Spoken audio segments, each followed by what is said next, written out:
At 32, she realized that exhaustion was no longer coming from working too much or wanting too much, but from constantly explaining herself to people who were never really listening. Because somewhere between chasing stability and trying to appear easygoing, she had slowly learned to shrink her reactions, soften her needs, and translate her emotions into something more acceptable. And the strange part was that no one explicitly asked her to do this. It simply became a habit formed through small disappointments, interrupted conversations, and the quiet fear of being labeled difficult or dramatic. And as she sat alone one evening scrolling through messages she had almost sent but deleted, she noticed how often she edited herself before anyone else had the chance to respond.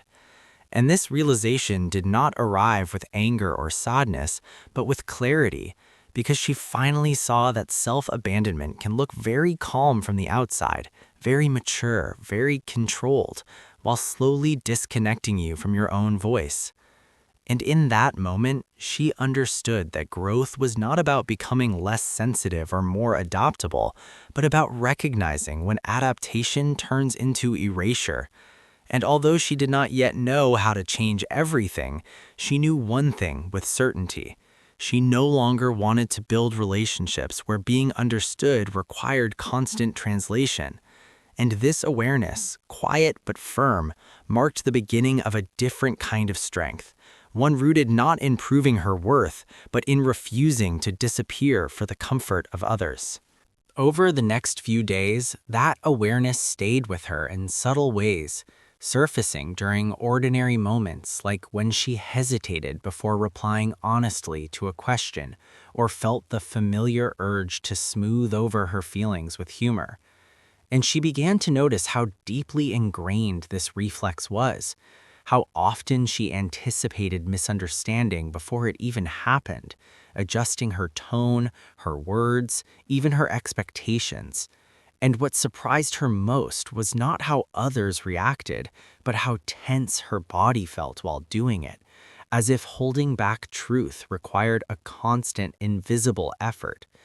And as she reflected on past relationships, friendships, and workplaces, she saw a clear pattern forming. Moments where she chose harmony over honesty, not because she didn't care, but because she cared too much about being perceived as reasonable. And this realization brought a quiet sadness, not regret, but recognition, because she understood that much of her fatigue came from living slightly misaligned with herself. And instead of judging those choices, she allowed herself to acknowledge why they happened, how survival sometimes disguises itself as maturity. And in that gentler perspective, she felt a small shift, the beginning of permission. Permission to pause before self-editing, to sit with discomfort, and to consider that being clear might feel riskier in the moment, but far less costly in the long run. And although she still moved carefully, she sensed that something fundamental had changed, because awareness, once formed, could no longer be ignored. As that awareness settled in, she began to experiment with small, almost invisible changes, moments where she resisted the instinct to immediately explain herself or soften her perspective. And at first, it felt unnatural, like learning a new posture after years of standing slightly bent. Because silence, she realized, was not something she trusted yet. It felt exposed, unfinished. But in those pauses, she discovered something unexpected, that not every thought required defense, and not every feeling needed justification. And when she spoke more slowly, more deliberately, she noticed how the room responded differently, not always with agreement, but with attention. And this was unfamiliar territory, because she had long associated acceptance with adaptability. Yet now she was witnessing that presence itself carried weight. And this understanding forced her to confront a deeper fear, the fear that without constant effort she might be overlooked or misunderstood, a fear shaped early, reinforced quietly over time.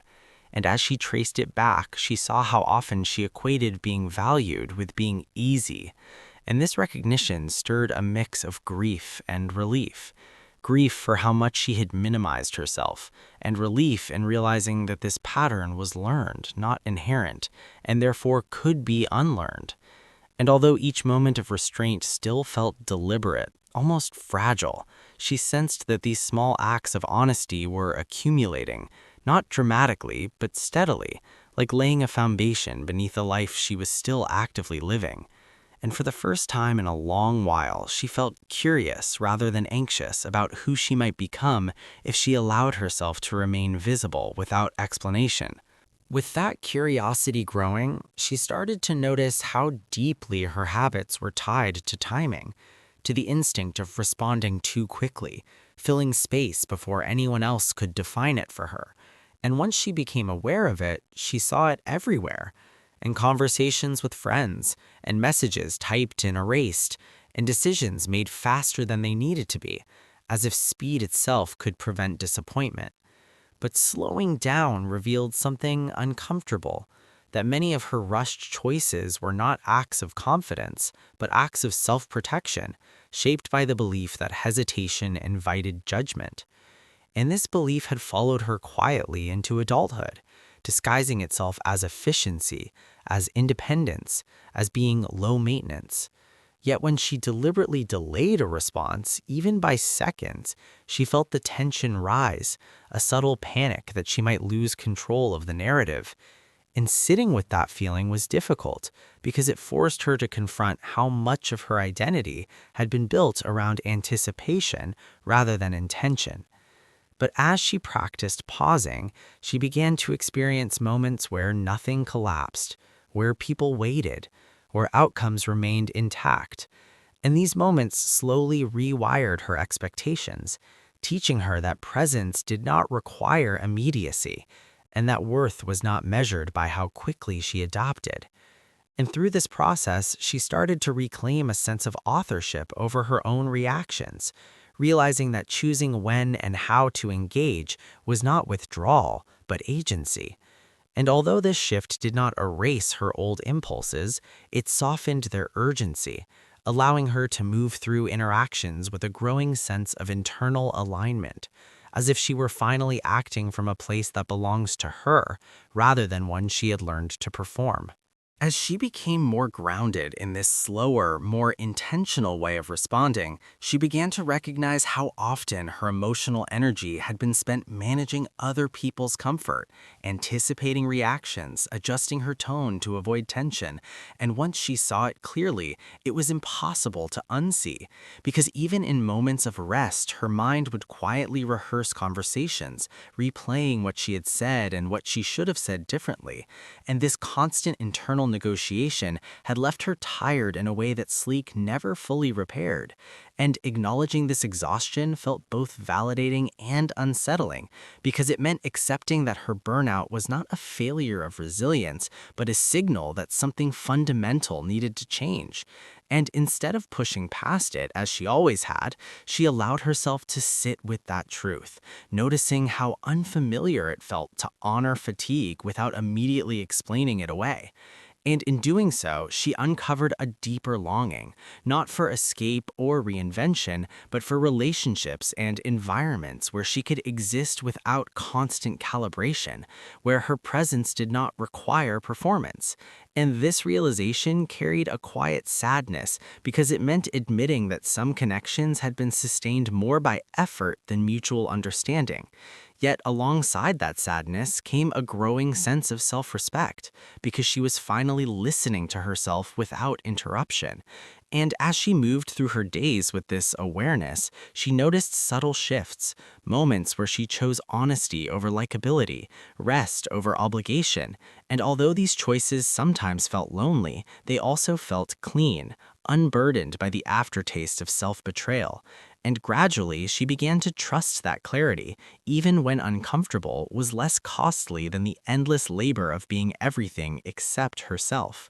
And this trust did not make her fearless, but it made her steadier, anchored in the knowledge that her energy was finite and how she spent it mattered more than how she was perceived.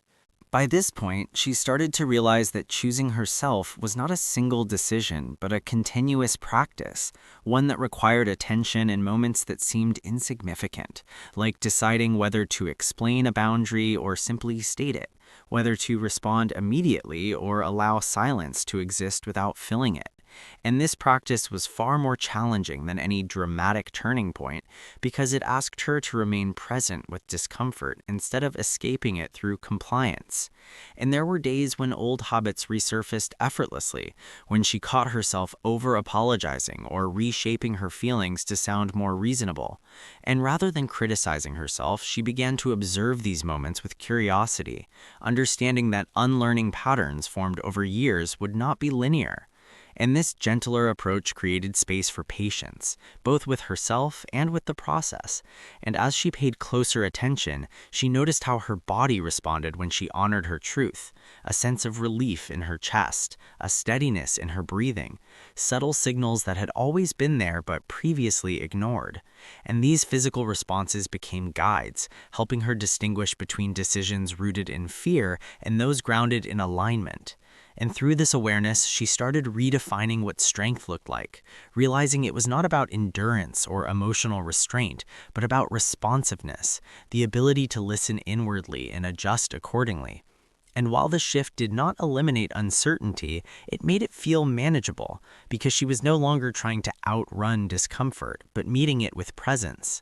And in doing so, she felt herself becoming more whole, less fragmented by expectations, more anchored in a sense of self that did not require constant validation. And although the future remained open and undefined, she felt prepared to meet it honestly, knowing that even when things felt unclear or uncomfortable, she could trust herself to respond with integrity rather than reflex. And this trust, slowly built and quietly reinforced, became the foundation of a life that felt not easier, but truer. And for the first time, that felt enough. As this new way of living began to take root, she noticed how differently she moved through situations that once drained her, not because people had changed, but because her internal negotiations had softened. And instead of bracing herself before conversations or rehearsing outcomes in advance, she allowed moments to unfold without immediate interpretation. And this openness revealed something unexpected. That uncertainty was not the enemy she had imagined, but a neutral space where honesty could exist without strategy. And while this shift did not eliminate awkwardness or misunderstanding, it removed the familiar weight of self-surveillance, the constant monitoring of how she was coming across. And in that release, she found more energy than she had felt in years, energy that was not fueled by adrenaline or approval, but by presence. And she began to understand that much of her previous anxiety had come from trying to manage perceptions rather than experiences. And letting go of that control felt both frightening and liberating, because it required trusting that she could handle whatever response came without preemptively reshaping herself. And as she practiced staying grounded in her own perspective, she noticed how her voice sounded steadier, how her words felt less rehearsed and more accurate. And this accuracy mattered to her now more than being liked, because it reflected a growing respect for her own inner reality. And even when interactions felt uncomfortable or unresolved, she no longer carried them home as evidence of failure, but as information, neutral and useful rather than personal and condemning. And this reframing changed how she related to her past as well, allowing her to see former versions of herself not as naive or weak, but as adaptive, responding with the awareness and resources available at the time. And this compassion created a continuity between who she had been and who she was becoming, rather than a rupture. And as she stood in this evolving sense of self, she felt a quiet confidence emerge, not loud or performative, but deeply rooted, a confidence that did not depend on outcomes, only on alignment. And while the path ahead remained unpredictable, it no longer felt threatening, because she was no longer trying to arrive somewhere else, but learning how to stay with herself wherever she was. And that presence, steady and self-honoring, became the most reliable form of security she had ever known. By the time she reached this stage, she understood that the real shift had happened quietly, without announcement. in the way she now trusted herself to sit with discomfort instead of rushing to resolve it. And this trust began to influence how she made decisions, no longer asking what would keep things smooth or avoid tension, but what felt true even if it introduced uncertainty. And this was a subtle but radical change, because it meant accepting that not every choice would be immediately validated, that some clarity would only arrive later through lived experience rather than reassurance. And as she reflected on the expectations she had absorbed in her 20s to be flexible, agreeable, emotionally intelligent in ways that often meant emotionally restrained, she recognized how much pressure she had placed on herself to be endlessly adaptable, mistaking emotional labor for connection. And letting go of that belief felt like shedding a weight she had carried for so long it had begun to feel like part of her identity. And in its absence, she noticed a new kind of spaciousness, moments of stillness where she was not fixing, managing, or translating herself, but simply existing. And this existence felt unfamiliar yet grounding, because it did not require effort to maintain. And as she moved through her days with this growing sense of internal stability, she realized that fulfillment was not something waiting in the future once everything was resolved, but something that emerged when she stopped negotiating against her own needs. And while life remained complex, relationships imperfect, and outcomes uncertain, she no longer felt fragmented by those realities, because she was meeting them from a place of coherence rather than self-division. And this coherence did not make her immune to doubt or fear, but it gave her a reliable center to return to, a sense that no matter what shifted externally, she was no longer abandoning herself internally. And in that realization, she felt a quiet, enduring confidence, not the kind that demands visibility or success, but the kind that allows her to move forward without urgency, knowing that alignment, once chosen consistently, becomes its own form of stability, and not stability grounded in self-trust rather than approval, was something she could finally carry with her into whatever came next. In the end, she realized that nothing about her life needed to look different for it to feel different, because the real transformation had taken place internally, in the way she now listened to herself without interruption or doubt. And this shift brought a calm she had never experienced before, not because everything was resolved, but because she was no longer fighting her own reactions or questioning her right to have them. And as she looked ahead, she understood that growth did not mean becoming someone entirely new, but returning to herself with honesty and consistency, allowing relationships, choices, and paths to adjust naturally rather than forcing alignment through effort. And while uncertainty still existed, it no longer felt destabilizing, because she trusted her ability to meet it without disappearing. And in that trust, she found a quiet freedom, the kind that does not demand validation or certainty, only presence. And with that presence came peace, steady and unremarkable, woven into her daily life, reminding her that she did not need to be more adaptable, more understanding, or more patient to deserve fulfillment. She only needed to remain connected to herself. And that connection, once reclaimed, became the most enduring form of stability she had ever known.